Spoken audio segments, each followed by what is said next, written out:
विशिष्ट महर्षि और प्रभु रामचंद्र जी का ज्ञानमयी संवाद सुनते हैं द आर्ट ऑफ लिविंग के फैकल्टी स्वामी वैशंपायन जी की वाणी से।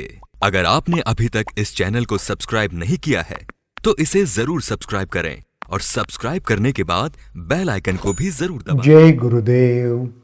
योग वशिष्ठ के अगले एपिसोड में जो इस सीजन का आखिरी एपिसोड है उसमें आप सबका बहुत बहुत स्वागत है।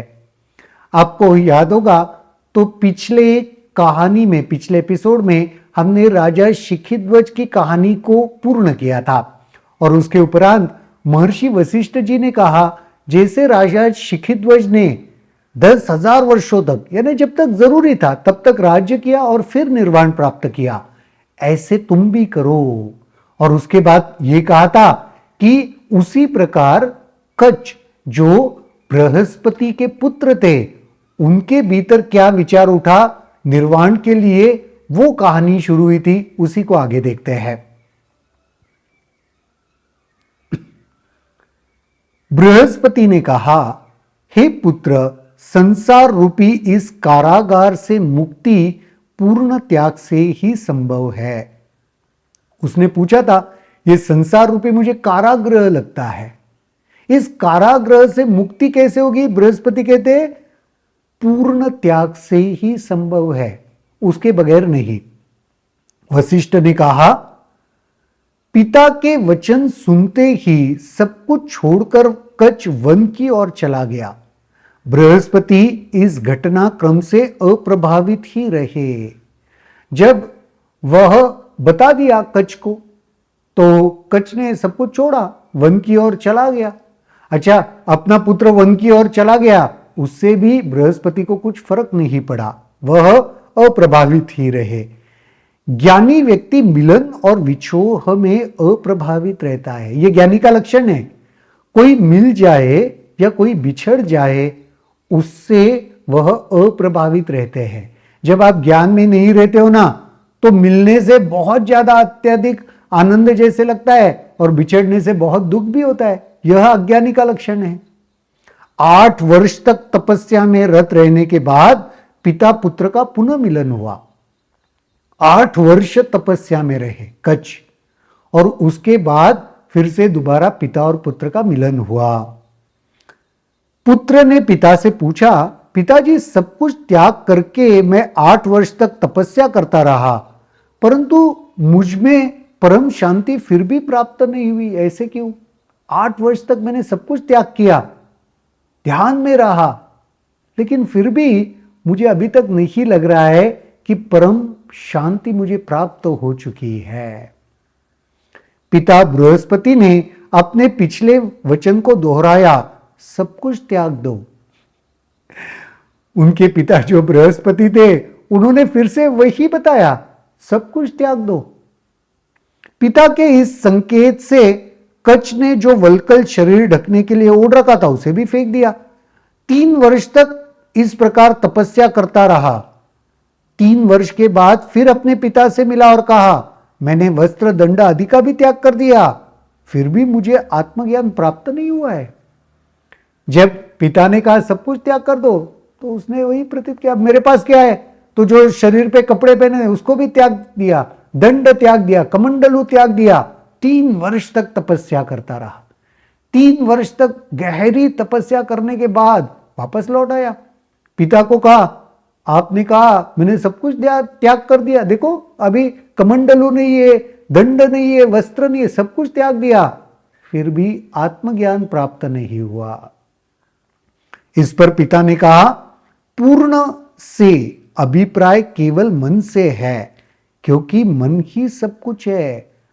पूर्ण त्याग करो इसका मतलब मन से है, क्योंकि सब कुछ तो मन से बना हुआ है, तो मन से त्याग करना पड़ेगा तुमको। फिजिकल त्याग करने की बात नहीं हो रही है, मन का त्याग ही पूर्ण त्याग है। मन को ही त्याग कर दो तभी संपूर्ण त्याग होगा। इतना कहकर बृहस्पति वहां से ओझल हो गए। कच्छ ने मन को खोजने के लिए अपने अंदर देखने का प्रयास किया। अब मन को त्याग करना है, ये कहकर तो बृहस्पति चले गए।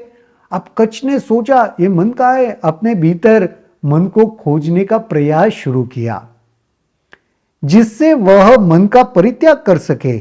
उसने अत्यधिक प्रयास किया परंतु इस बात का उसे पता न लग पाया कि मन क्या है। अब वो भीतर ढूंढ रहा था, मन को त्याग करना है ना, तो चलो उसको पकड़कर त्याग कर देते, छोड़ देते। अब वो ढूंढ रहा है मन किधर है, पर उसको ये समझ में ही नहीं आया कि मन आखिर है क्या, कहां है।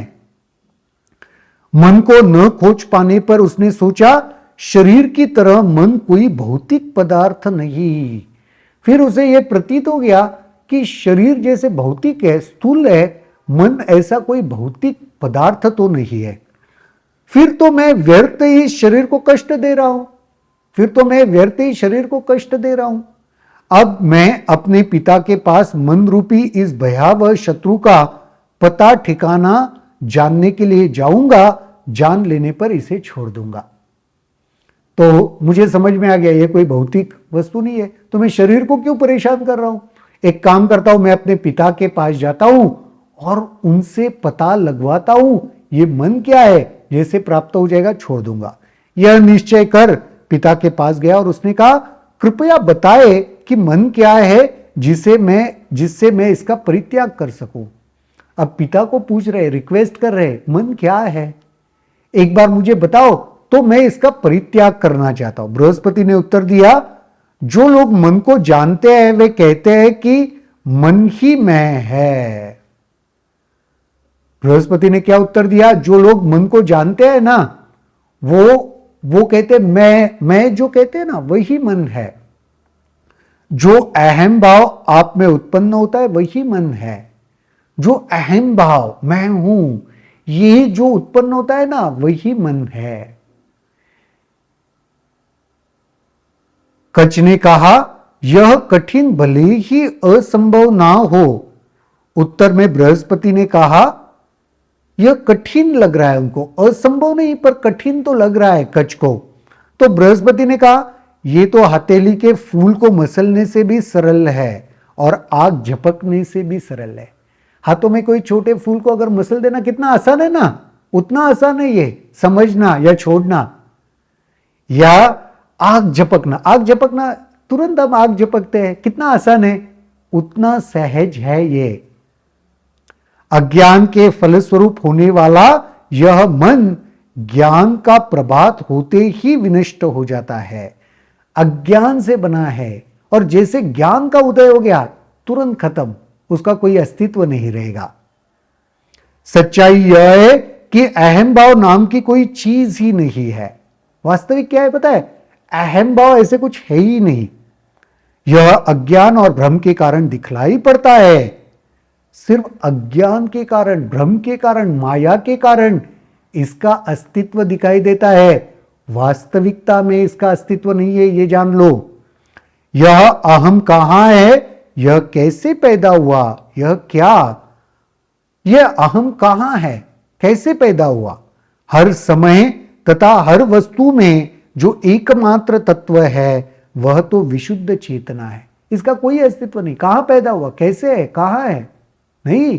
जो एकमात्र सत्ता है ना वो तो विशुद्ध चेतना ही है। अतः यह अहम मात्र शब्द है। इसलिए ये जो अहम है ना ये सिर्फ शब्द मात्र है, इसका कोई अस्तित्व नहीं है। मेरे पुत्र इसे छोड़ दो और साथ ही छोड़ दो आत्म परिमिति या मानसिक आबद्धता। हे पुत्र इसको छोड़ दो, और क्या छोड़ दो, वह आत्म परिमित, मैं सीमित हूं, परिमित हूं, छोटा सा हूं, यह बद्ध भाव भी छोड़ना पड़ेगा। तुम मानसिक दृष्टि से आबद्ध नहीं, समय से आबद्ध नहीं।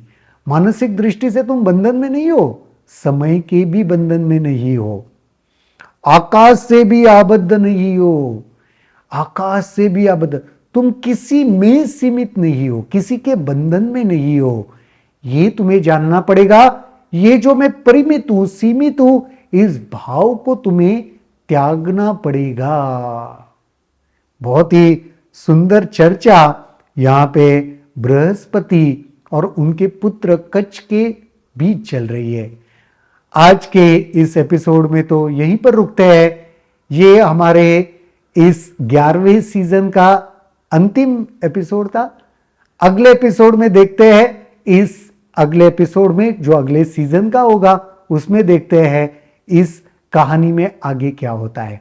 तब तक के लिए जय गुरुदेव। अगर आपके इस वीडियो को लेकर कुछ सवाल हैं तो कमेंट सेक्शन में जरूर लिखें, जिसके ऊपर हम आने वाले वीडियोस में चर्चा करेंगे।